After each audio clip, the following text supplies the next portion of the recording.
Dans un royaume où le silence pèse plus lourd que les murailles, une princesse a un jour commis l'impensable. Tourner le dos au palais, à la couronne, à tout ce qui lui était promis, pour suivre un simple garde royal. On raconte encore, à voix basse, que cette nuit-là quelque chose s'est brisé dans les couloirs d'or du château, et que rien jamais ne retrouva sa place. Mais personne, absolument personne, imaginava ce qu'elle allait découvrir loin des regards du royaume. Les années ont passé, le vent a effacé leurs traces, et pourtant, une rumeur s'est remise à courir, furtive, impossible d'ignorer. Certains disent qu'elle est de retour. D'autres jurent l'avoir vue, changée, plus forte, porteuse d'un secret capable de renverser des vies entières. Et au fond du palais, derrière les tentures et les sourires de façade, ceux qui la trahirent tremblent déjà. Car ce que personne ne sait encore, c'est pourquoi elle est revenue. Et surtout, ce qu'elle vient reprendre. Le royaume de Valmont n'était plus que l'ombre de sa splendeur passée. 3 années s'étaient écoulées depuis que le roi Aldren avait sombré dans un sommeil étrange, inexplicable, dont aucun médecin, aucun sage, aucun guérisseur venu des 4 coins du monde n'avait pu le tirer. Les bannières jadis éclatantes qui ornèrent les tours du château pendaient désormais comme des linceuls gris, battus par un vent qui semblait porter le deuil d'une époque révolue. Les marchés autrefois vibrants de vie résonnaient à peine des murmures inquiets des commerçants. La cour, elle, s'était transformée en un nid de vipères où chaque conseiller complotait dans l'ombre, attendant le moment propice pour s'emparer du pouvoir qu'un roi endormi ne pouvait plus exercer. Mais à plusieurs lieues de ce palais empoisonné par l'ambition et la trahison, dans un hameau modeste niché au creux d'une vallée verdoyante, vivait une femme qui avait appris à trouver la paix dans la simplicité. Elara, 27 ans à peine, travaillait à la lueur tremblotante d'une chandelle qui jetait des ombres dansantes sur les murs de pierre de sa petite demeure. Ses doigts, fins et habiles, couraient sur un tissu de lin grossier, l'aiguille piquant le tissu avec une précision née de 9 années de pratique acharnée. Autrefois, ses mêmes mains avaient touché la soie et le velours, avaient été ornées de bagues serties de pierres précieuses. Mais ce temps appartenait à un passé qu'elle avait choisi d'enterrer, un passé qui portait le poids d'une humiliation qu'elle n'avait jamais méritée. La flamme de la bougie vacilla soudain, comme si une présence invisible venait troubler la quiétude de la nuit. Elara leva les yeux, son cœur se serrant inexplicablement dans sa poitrine. Un silence étrange avait envahi la pièce, un silence trop lourd, trop dense. Puis, 3 coups résonnèrent contre la porte de bois, ferme, autoritaire, brisant la tranquillité comme un coup de tonnerre. Elle sentit ses mains trembler légèrement. Personne ne venait frapper à sa porte à une heure aussi tardive. Personne, sauf si quelque chose de grave s'était produit. Elle posa délicatement son ouvrage sur la table et se leva lentement, lissant sa robe simple d'un geste machinal. Lorsqu'elle ouvrit la porte, 2 gardes en armure se tenèrent devant elle, le blason royal brillant faiblement sur leur poitrine à la lumière de leurs torches. Son sang se glaça. Derrière eux, un messager portant les couleurs de la cour la regardait avec une expression indéchiffrable, mélange de gêne et de détermination.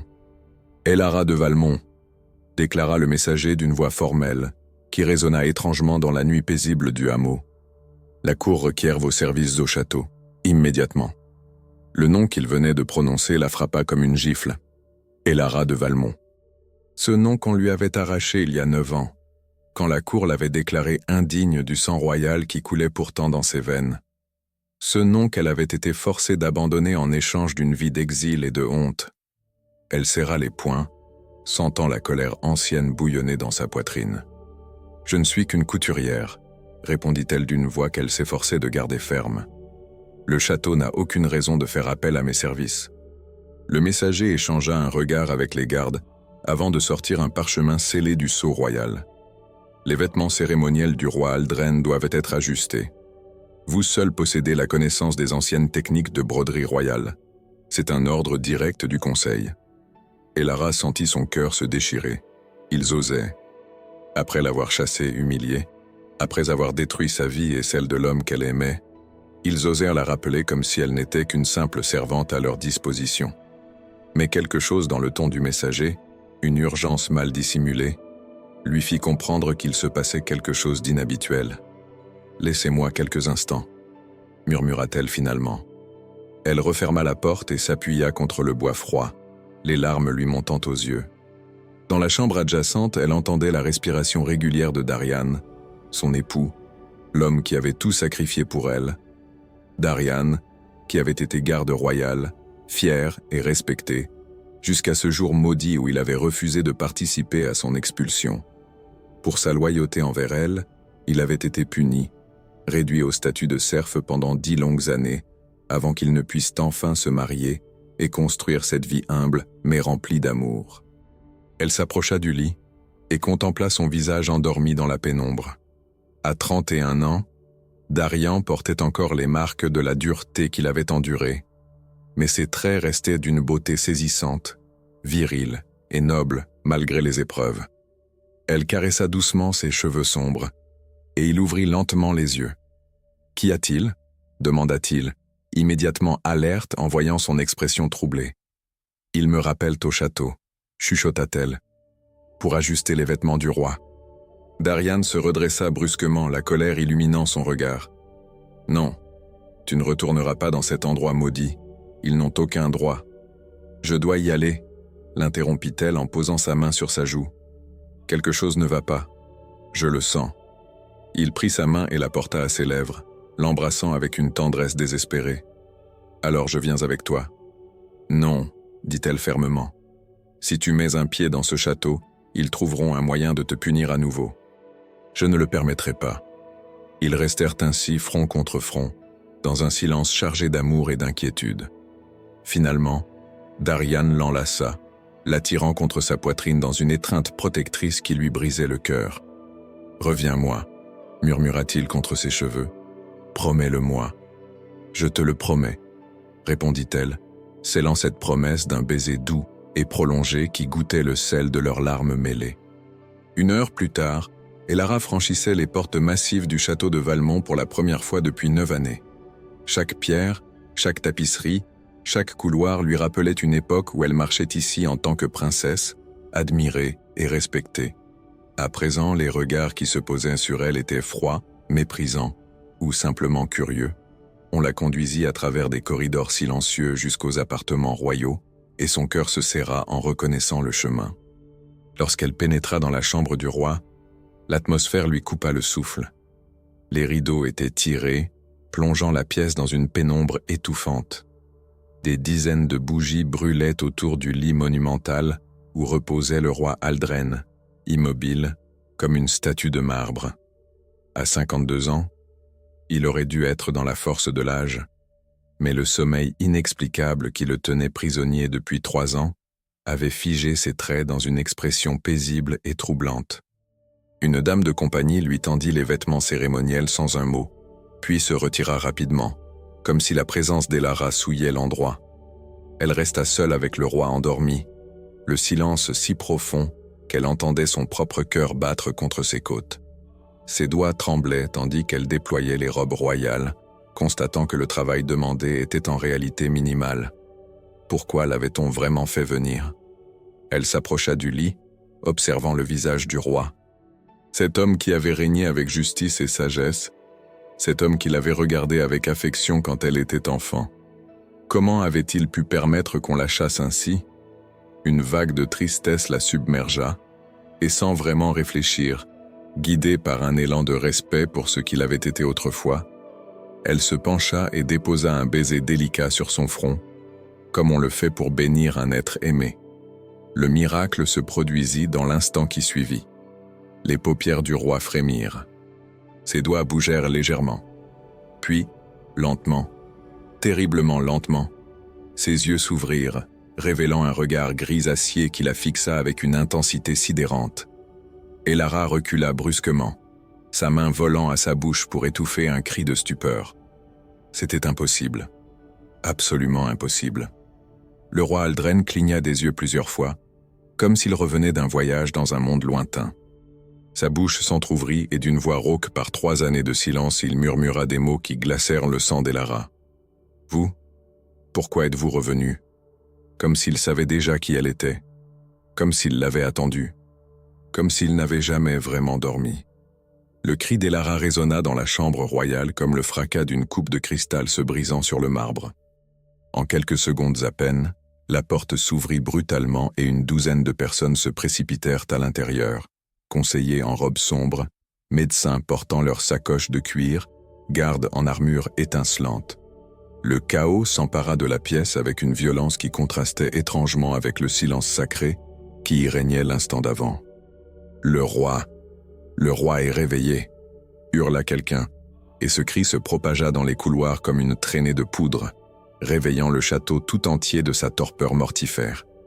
Elara fut rapidement repoussée contre le mur par la marée humaine qui déferlait autour du lit royal. Son cœur battait si fort qu'elle croyait qu'il allait exploser. Ce qu'elle venait de faire, ce baiser innocent donné par respect, venait de provoquer l'impossible.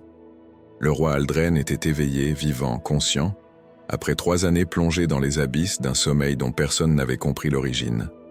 Le premier conseiller, Lord Cassian, un homme au visage émacié et aux yeux perçants comme ceux d'un rapace, se pencha au-dessus du roi avec une expression qu'Elara ne parvint pas à déchiffrer. Était-ce du soulagement, de la peur, ou quelque chose de plus sombre encore? « Votre Majesté, » dit Cassian d'une voix tremblante, « c'est un miracle. Un véritable miracle. Comment vous sentez-vous » Le roi Aldren tourna lentement la tête, ses yeux balayant la foule assemblée autour de lui, avant de se fixer à nouveau sur Elara, toujours pressé contre le mur, tentant de se faire aussi invisible que possible. Il y avait quelque chose dans ce regard, une acuité troublante, comme s'il voyait au-delà des apparences, au-delà des mensonges.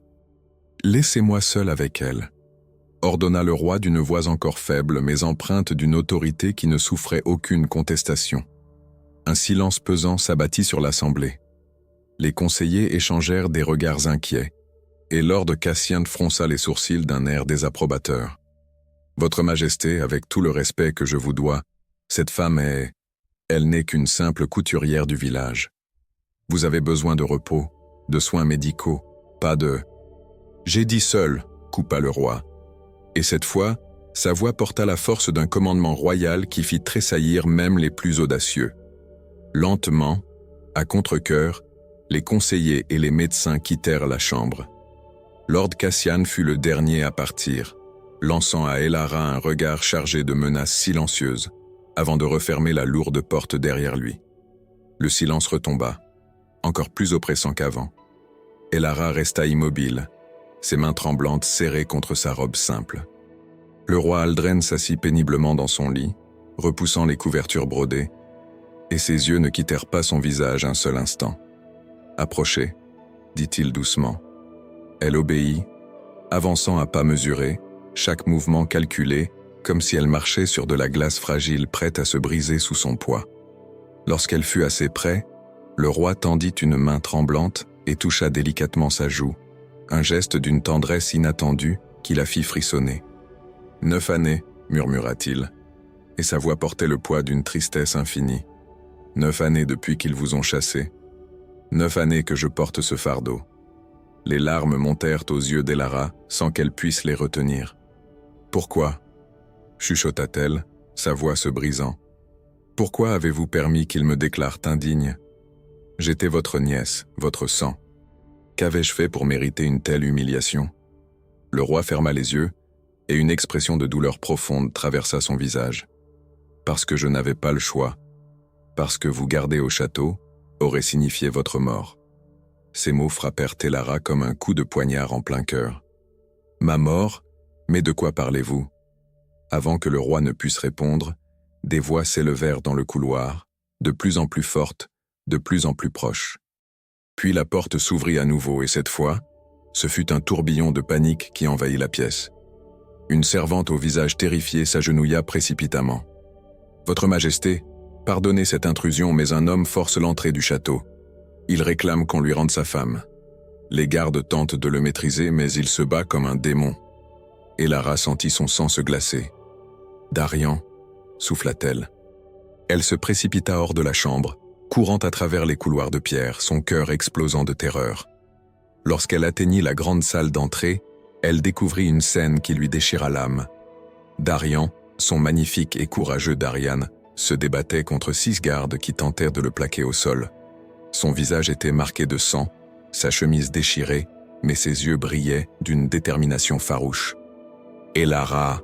cria-t-il en l'apercevant. « Elara, qu'est-ce qu'ils t'ont fait ?» Elle courut vers lui, tombant à genoux à ses côtés, ses mains cherchant son visage avec une urgence désespérée.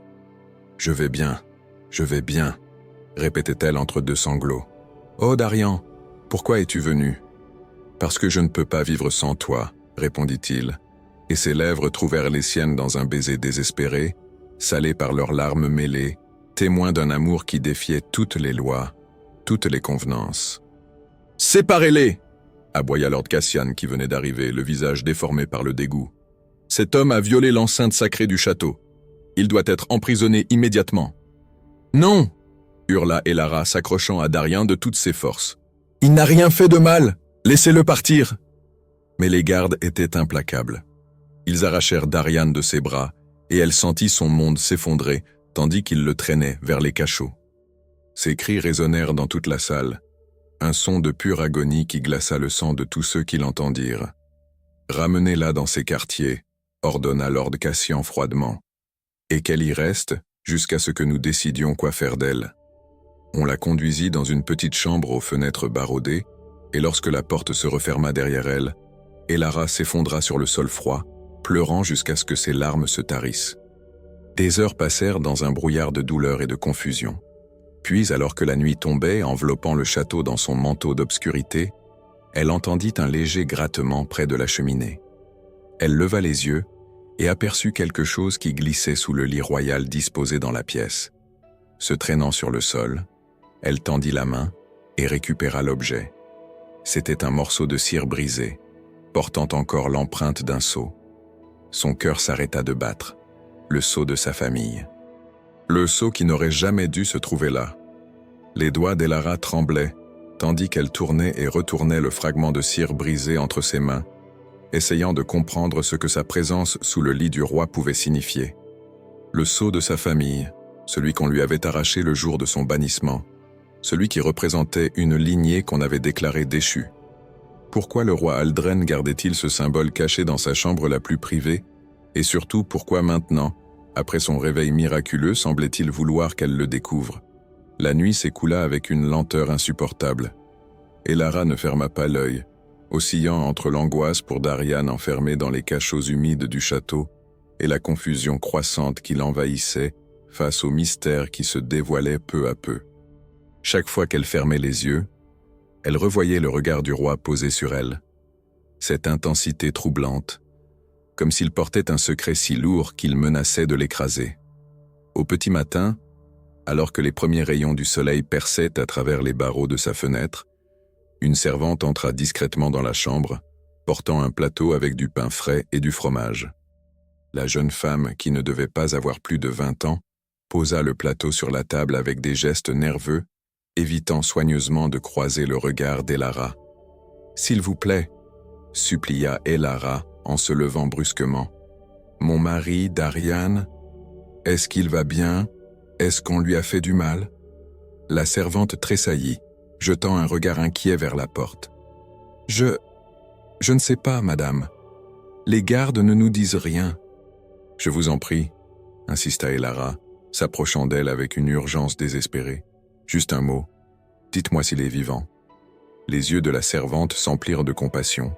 « Il est vivant, » chuchota-t-elle rapidement. Mais Lord Cassian a donné l'ordre qu'il ne reçoive ni nourriture ni eau jusqu'à nouvel ordre. Je suis désolée, madame. Je ne peux rien faire de plus. Elle se précipita hors de la pièce avant qu'Elara ne puisse répondre, la laissant seule avec sa rage et son impuissance.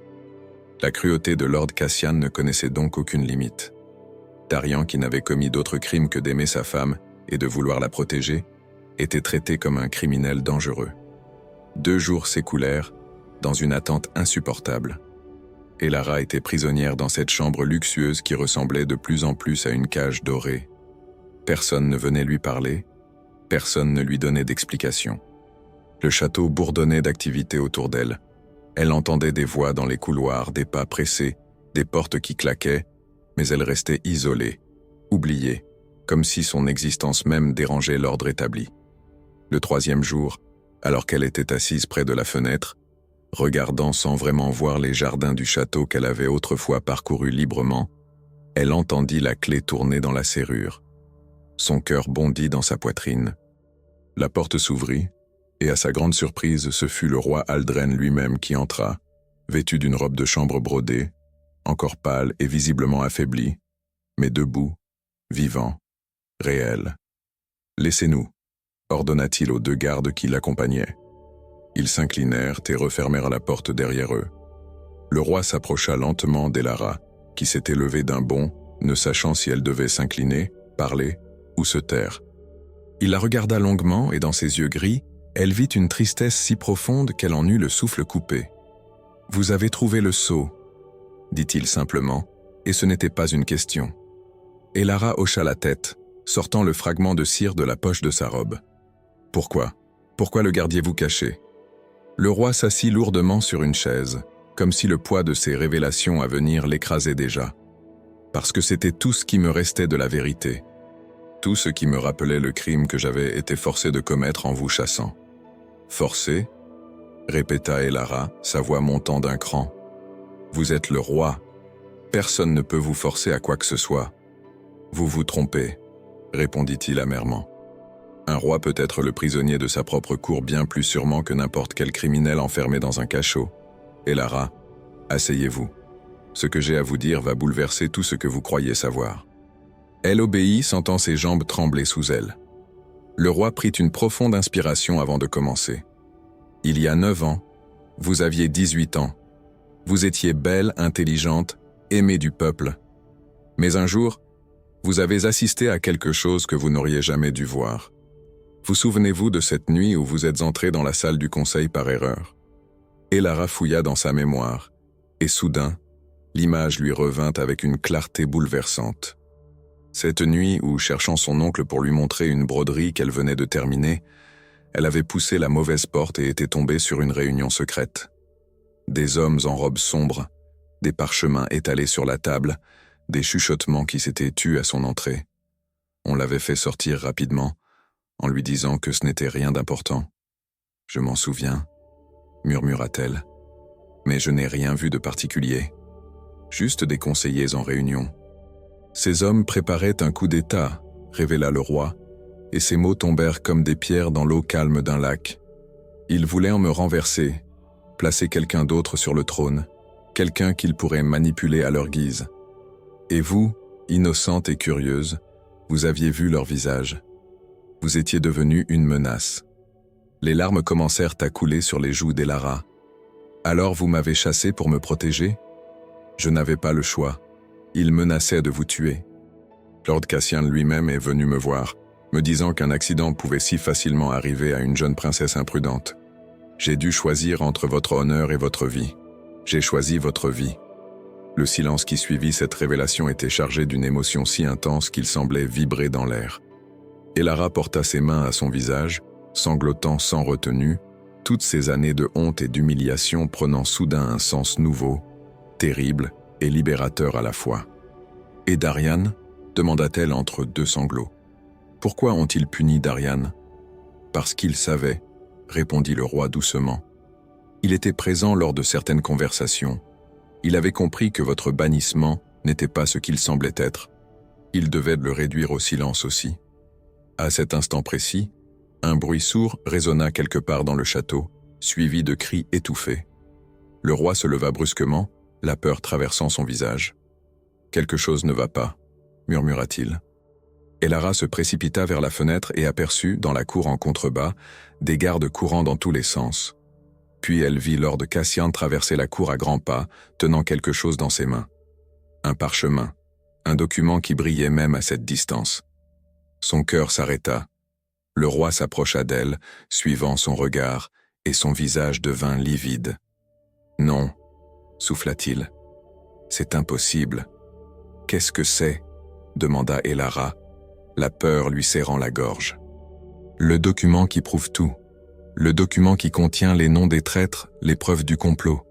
Je l'avais caché dans ma chambre avant de m'endormir. » La révélation frappa Elara comme la foudre déchirant un ciel d'orage. Le roi avait été endormi. Pas par une maladie mystérieuse, pas par un sort du destin, mais par la main de ceux-là même qui juraient de le servir. Tout prenait sens maintenant. Chaque pièce du puzzle se mettait en place avec une clarté terrifiante. Les 3 années de sommeil n'étaient pas un accident, c'était une sentence. Un emprisonnement invisible destiné à maintenir le roi hors d'état de nuire pendant que les conspirateurs consolidèrent leur pouvoir. « Ils vous ont empoisonné », murmura Elara, sa voix tremblante de rage et d'horreur mêlée. C'est pour cela que personne ne pouvait vous réveiller, parce qu'il continuait à vous administrer le poison. Le roi Aldren hocha la tête, son visage portant le poids écrasant de cette vérité. Un poison rare, venu de contrées lointaines, qui plonge dans un sommeil si profond qu'il imite la mort sans jamais la donner. Chaque jour, dissimulé dans l'eau qu'on utilisait pour humecter mes lèvres, le poison m'enchaînait un peu plus dans les ténèbres. « Mais alors, comment êtes-vous » Elara s'interrompit, comprenant soudain. « Le baiser. Quand je vous ai embrassé le front, je venais de terminer mon travail de couture. » Mes lèvres portaient encore des traces de la cire que j'utilise pour mes fils. La cire d'abeille pure, confirma le roi avec un faible sourire. L'antidote naturel à ce poison particulier. Sans le savoir, vous m'avez sauvé la vie, Elara. Exactement comme je vous ai sauvé la vôtre il y a 9 ans. Des larmes roulèrent sur les joues d'Elara, mais cette fois, ce n'étaient pas des larmes de tristesse. C'était quelque chose de plus complexe, un mélange de soulagement, de compréhension et de chagrin pour toutes ces années perdues, pour tout ce qu'ils avaient tous les deux enduré. Le roi se leva péniblement et s'approcha d'elle, posant ses mains sur ses épaules avec une tendresse paternelle qu'elle n'avait pas ressentie depuis une éternité. « Je vous dois un pardon que j'ai attendu des années de pouvoir vous donner. Pardonnez-moi, ma chère enfant, pour la douleur que j'ai été contraint de vous infliger. » Elara ne put retenir un sanglot et se jeta dans les bras du roi, pleurant contre sa poitrine comme elle l'avait fait autrefois quand elle était petite et qu'un cauchemar la réveillait en pleine nuit.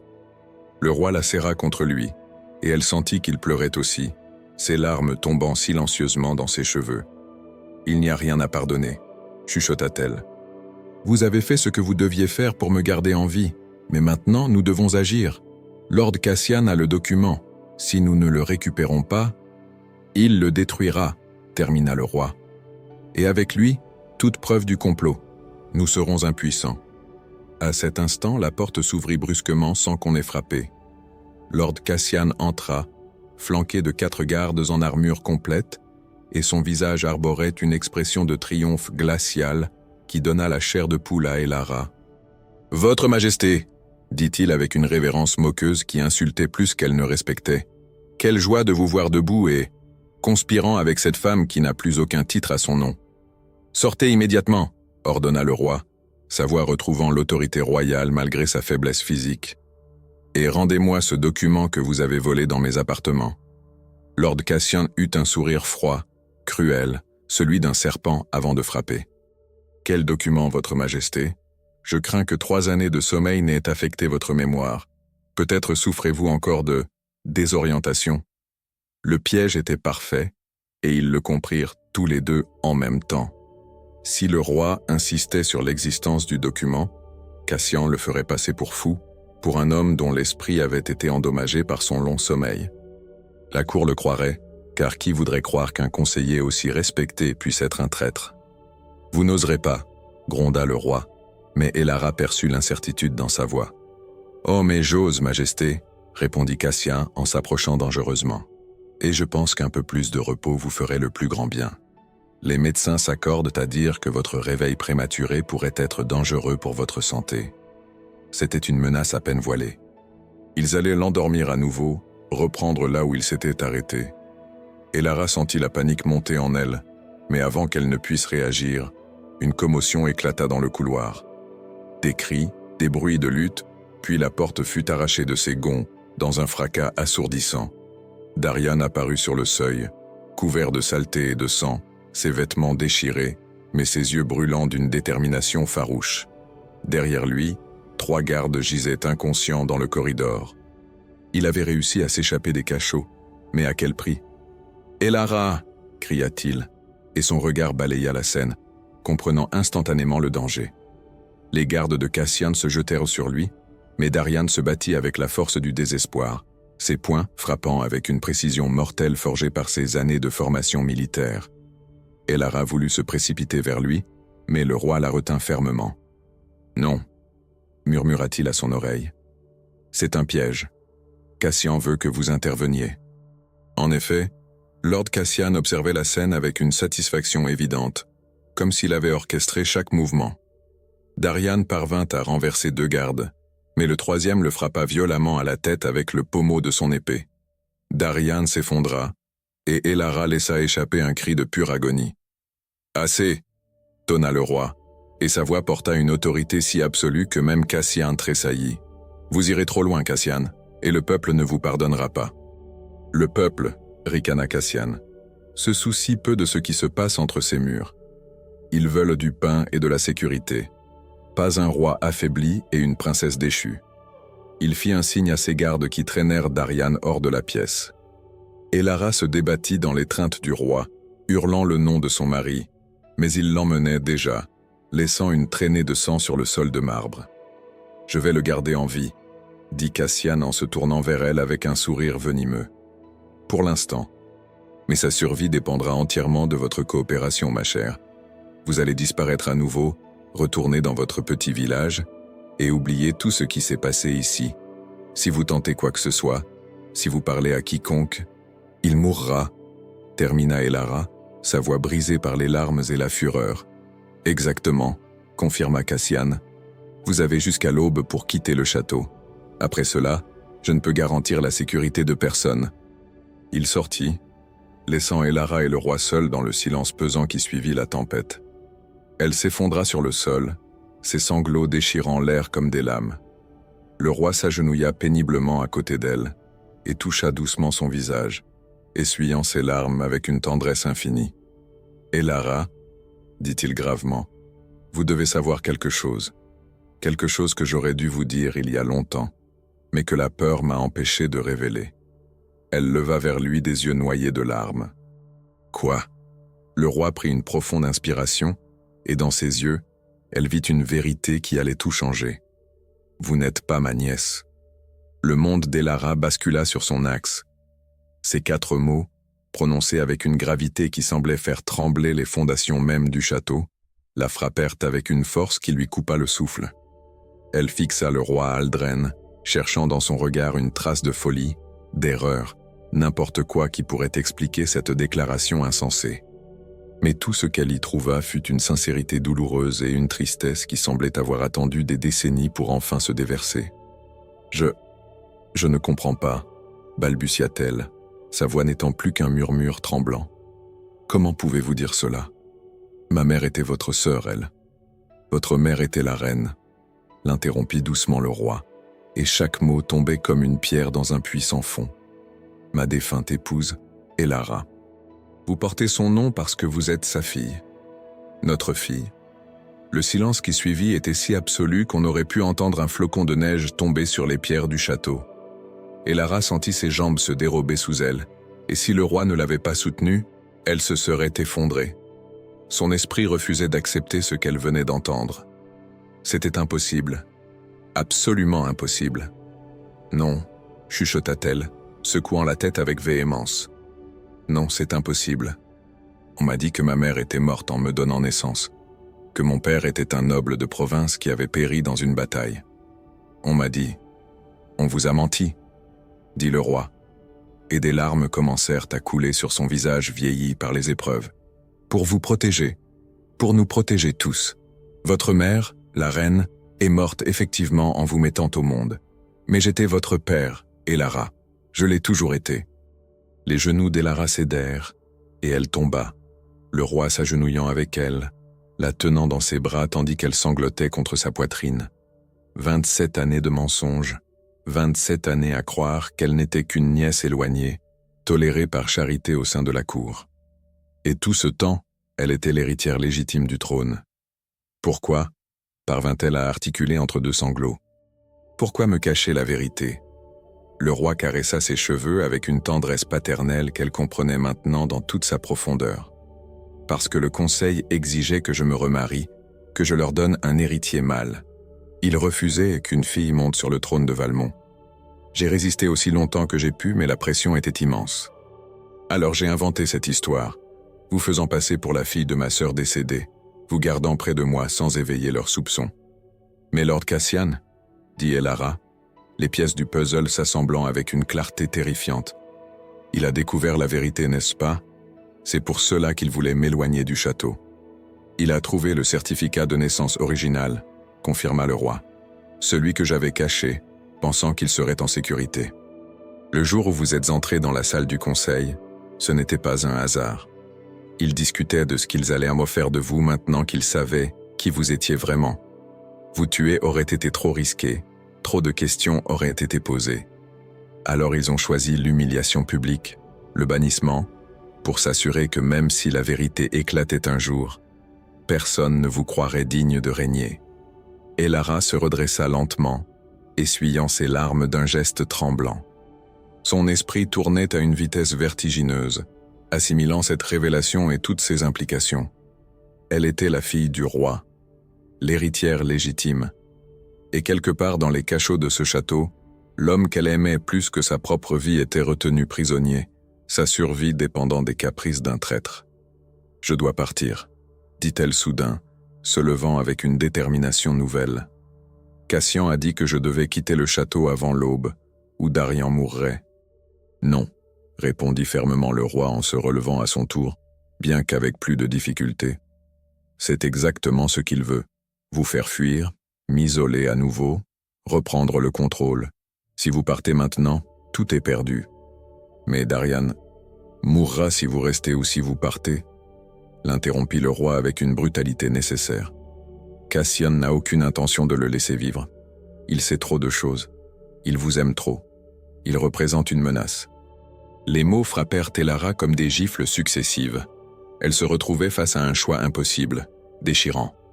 D'un côté, l'homme qu'elle aimait, qui avait sacrifié sa carrière, sa liberté, sa dignité pour elle.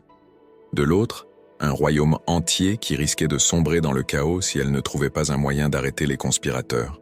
« Que dois-je faire ?» chuchota-t-elle, la voix brisée par le désespoir. « Comment puis-je le sauver et sauver le royaume en même temps ?» Le roi s'approcha de la fenêtre, regardant le soleil qui commençait à décliner vers l'horizon. « Il existe un moyen, dit-il lentement, mais il exigera de vous un courage que peu de personnes possèdent. Vous devrez faire un choix que personne ne devrait jamais avoir à faire. Dites-moi, supplia Elara, s'approchant de lui. Vous devez accepter le trône, révéla le roi, publiquement, devant toute la cour. Revendiquez votre droit de naissance. Cela forcera Cassian à agir à découvert.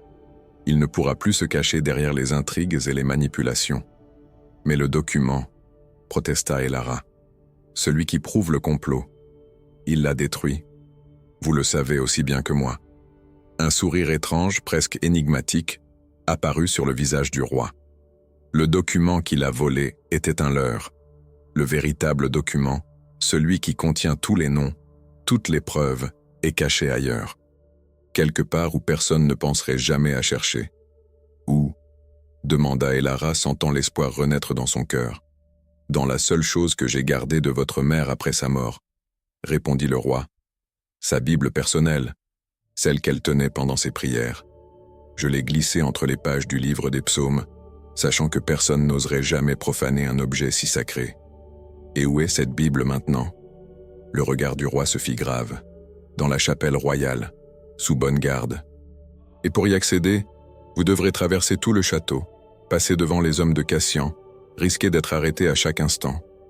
Elara sentit son cœur battre la chamade, mais en même temps, une résolution d'acier se formait en elle.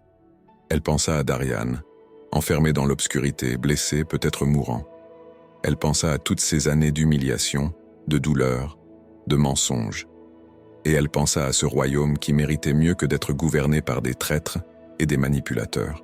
« Je le ferai, dit-elle, et sa voix ne tremblait plus. Je récupérerai ce document, je démasquerai les conspirateurs, et je sauverai Darian.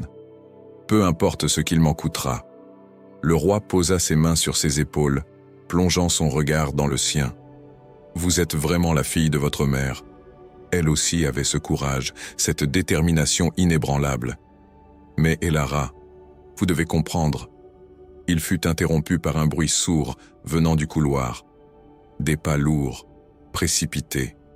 La porte s'ouvrit brutalement et un garde entra haletant, le visage blême de terreur. « Votre Majesté, c'est Darian. Il s'est échappé à nouveau. Il a pris un otage. » Le sang d'Elara se glaça dans ses veines. Darian avait pris un otage. Dans son désespoir de la sauver, dans sa détermination aveugle à la protéger, il venait de commettre l'irréparable.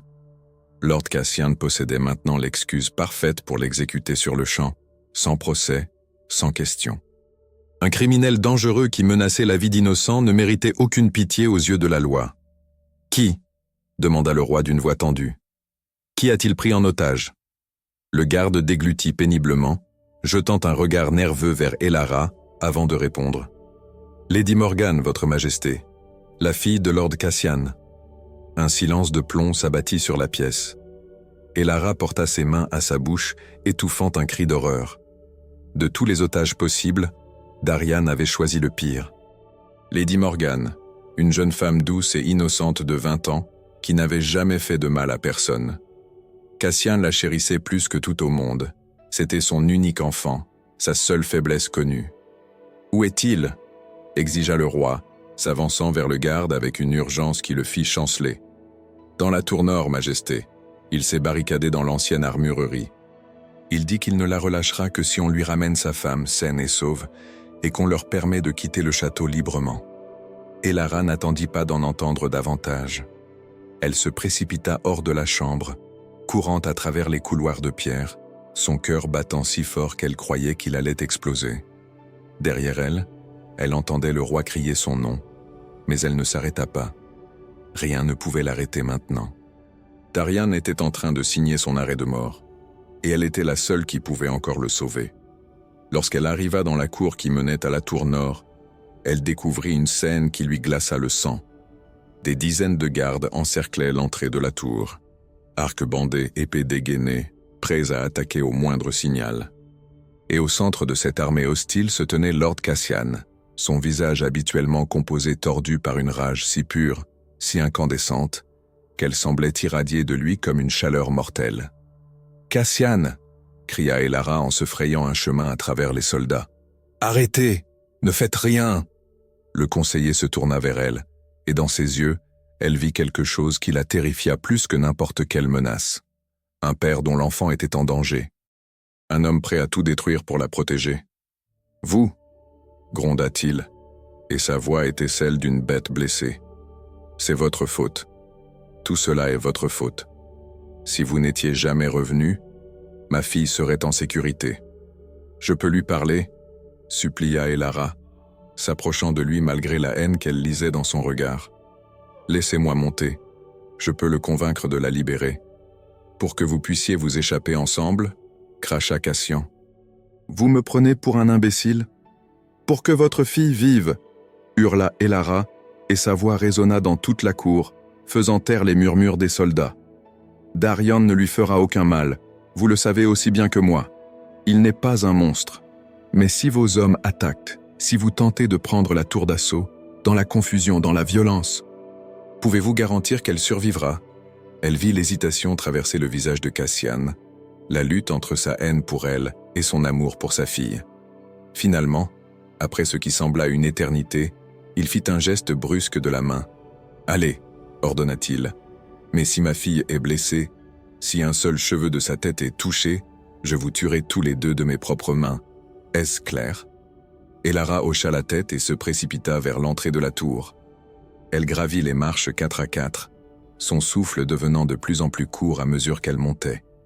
Lorsqu'elle atteignit la porte de l'armurerie, elle s'arrêta, posant sa main tremblante contre le bois épais. « Darian » appela-t-elle doucement. « C'est moi. Elara. Ouvre s'il te plaît. » Un long silence suivit, puis elle entendit le bruit d'une barre qu'on soulevait. La porte s'entr'ouvrit légèrement, et le visage de Darian apparut dans l'interstice. Il était méconnaissable. Son œil gauche était violemment tuméfié, du sang séché couvrait son front, et ses lèvres étaient fendues. Mais quand il la vit, ses yeux s'emplirent de larmes de soulagement. Elara, murmura-t-il, et sa voix se brisa. Tu es vivante. Dieu merci. Tu es vivante. Elle se glissa à l'intérieur et referma rapidement la porte derrière elle. L'armurerie était sombre, éclairée seulement par une étroite fenêtre. Dans un coin, assise sur un vieux coffre, se trouvait Lady Morgane. À la surprise d'Elara, la jeune femme ne semblait pas terrifiée. Son visage était pâle, certes, mais calme, presque compatissant. Elara se jeta dans les bras de Darian et ils s'étreignirent avec une urgence désespérée, comme si le monde entier pouvait s'effondrer autour d'eux mais qu'ils seraient en sécurité tant qu'ils se tenaient l'un l'autre. Il enfouit son visage dans ses cheveux, respirant son parfum comme si c'était de l'oxygène pur. « Pardonne-moi » chuchota-t-il contre son oreille. « Je ne savais plus quoi faire. Ils allaient te forcer à partir, te séparer de moi à nouveau. Je ne pouvais pas. Je ne peux pas vivre sans toi. »« Je sais, » répondit-elle, caressant son visage meurtri avec une tendresse infinie. « Je sais, mon amour. Mais tu as pris la fille de Cassian en otage. Tu comprends ce que cela signifie ? » « Je n'avais pas le choix, » dit-il, et elle vit dans ses yeux le désespoir d'un homme acculé. C'était cela ou te perdre pour toujours. « Il ne m'a pas fait de mal, » intervint soudain Lady Morgane, se levant de son siège. Sa voix était douce mais ferme. Il m'a expliqué la situation, tout ce que mon père a fait, tout ce qu'il a caché.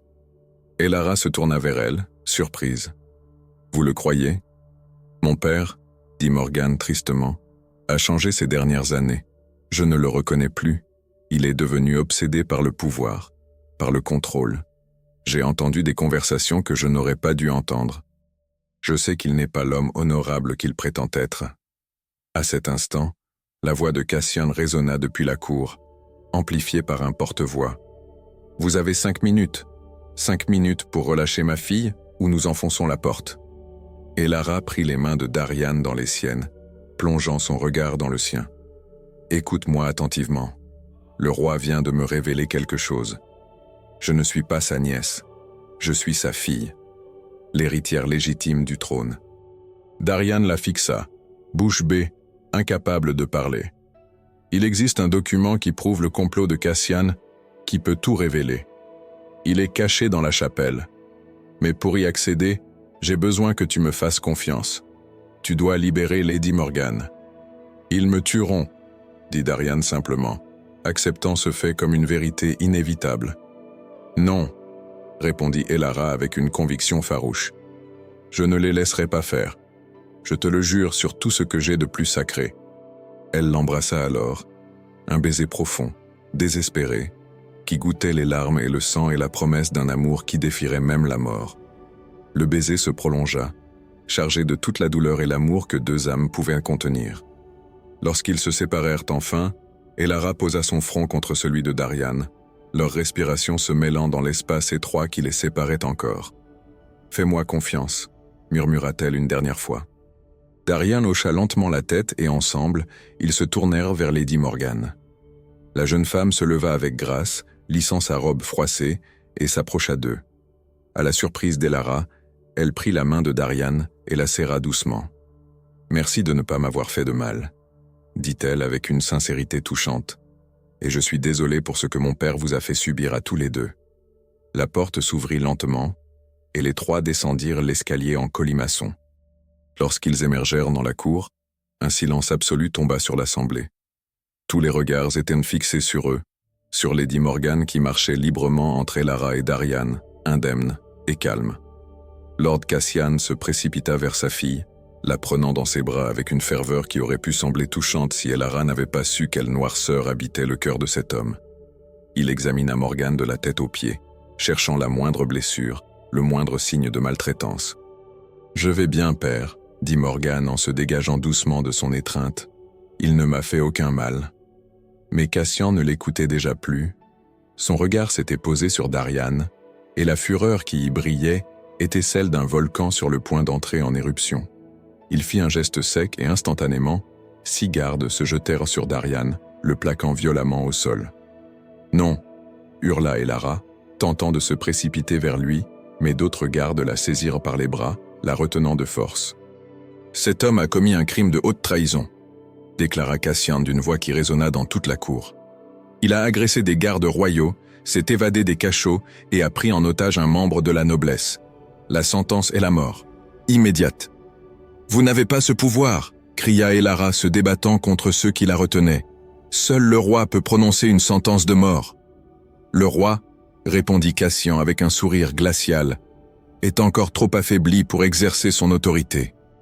En tant que premier conseiller, c'est mon devoir de maintenir l'ordre et la justice. À cet instant précis, une voix tonna depuis l'entrée de la cour, une voix qui porta l'autorité de siècles de lignée royale. Vous outrepassez vos fonctions, Cassian. Tous se tournèrent pour voir le roi Aldren avancer lentement dans la cour, soutenu par 2 serviteurs fidèles. Il était encore pâle, visiblement épuisé, mais ses yeux brillaient d'une détermination inflexible. Derrière lui marchait le médecin en chef du palais et plusieurs nobles de rang supérieur.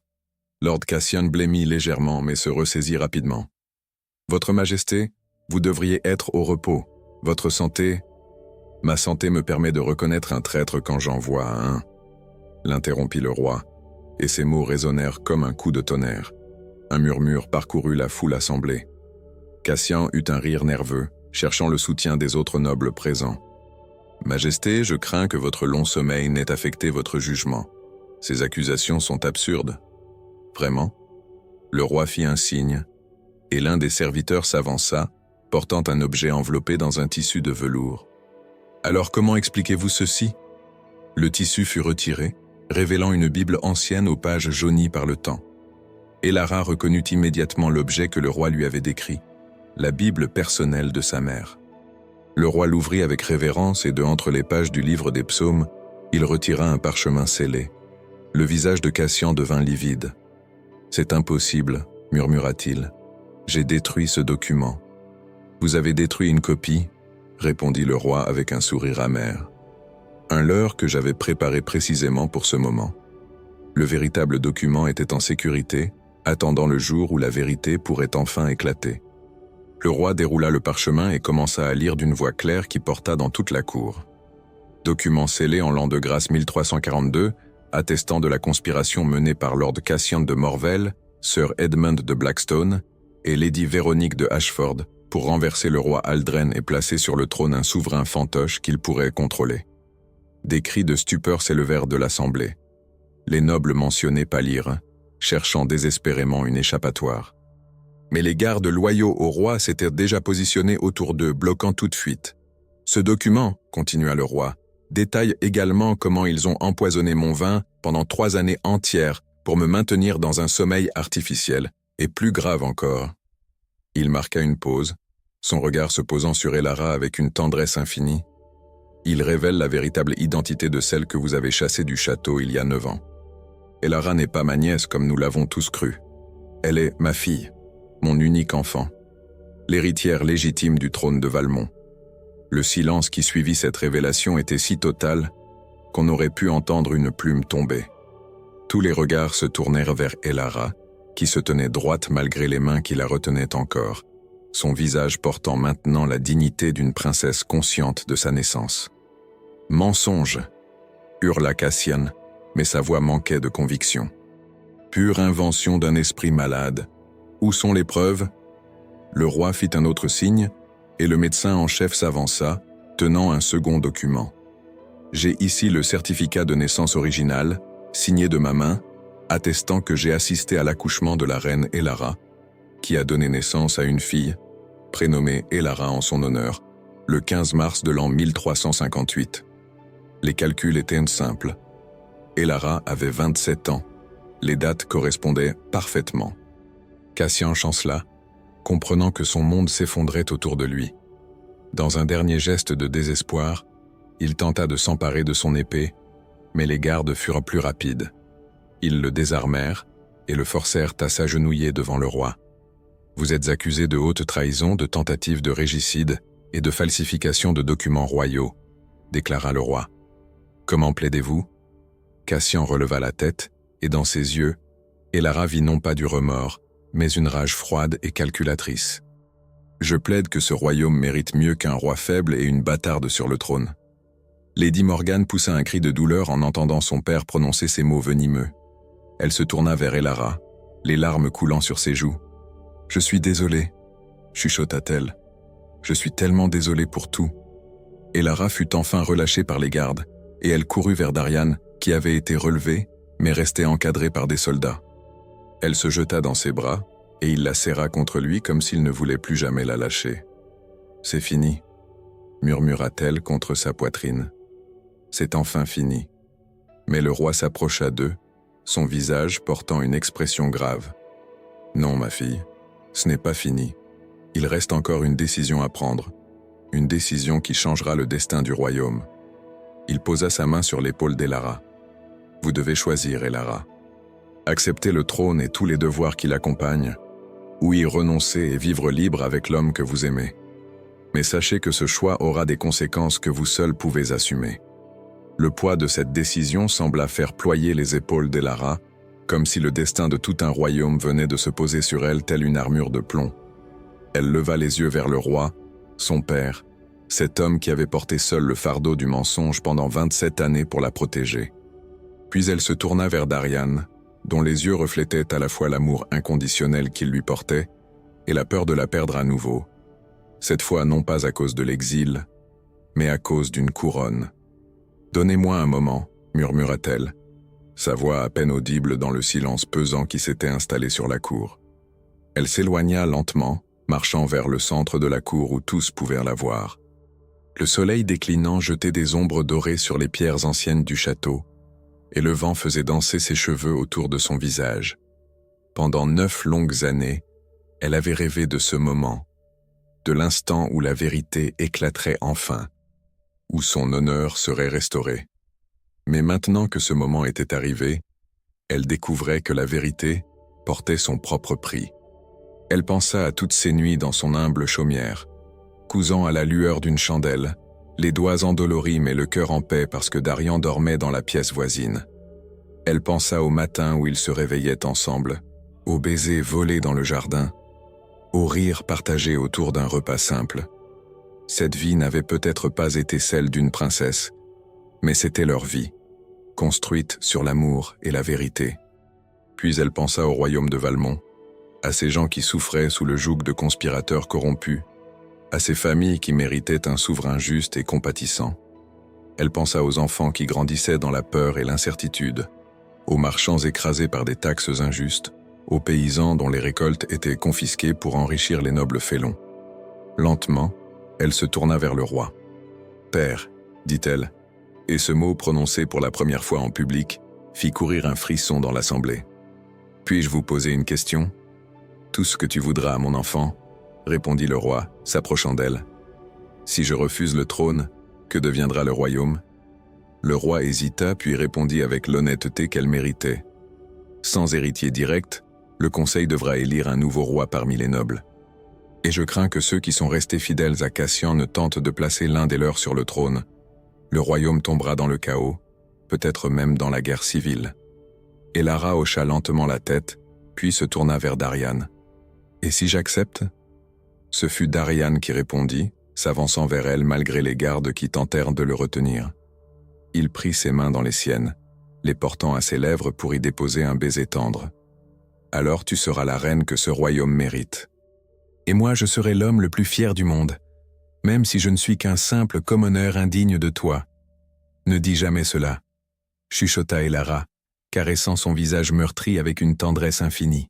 « Tu as plus de noblesse dans le petit doigt que la plupart de ces seigneurs dans tout leur corps. » Elle se tourna alors vers l'assemblée, vers tous ces visages qui la regardaient avec curiosité, crainte, espoir ou hostilité. Et dans ce moment, une clarté absolue l'envahit. Elle savait ce qu'elle devait faire. Non pas ce qui la rendrait heureuse ni ce qui serait le plus facile, mais ce qui était juste. « J'ai une proposition », déclara-t-elle d'une voix claire qui porta dans toute la cour. Une solution qui pourrait satisfaire à la fois les besoins du royaume et l'honneur de tous. Le roi fronça les sourcils, intrigué. « Je t'écoute. » Elara prit une profonde inspiration. « J'accepte mon titre de princesse héritière.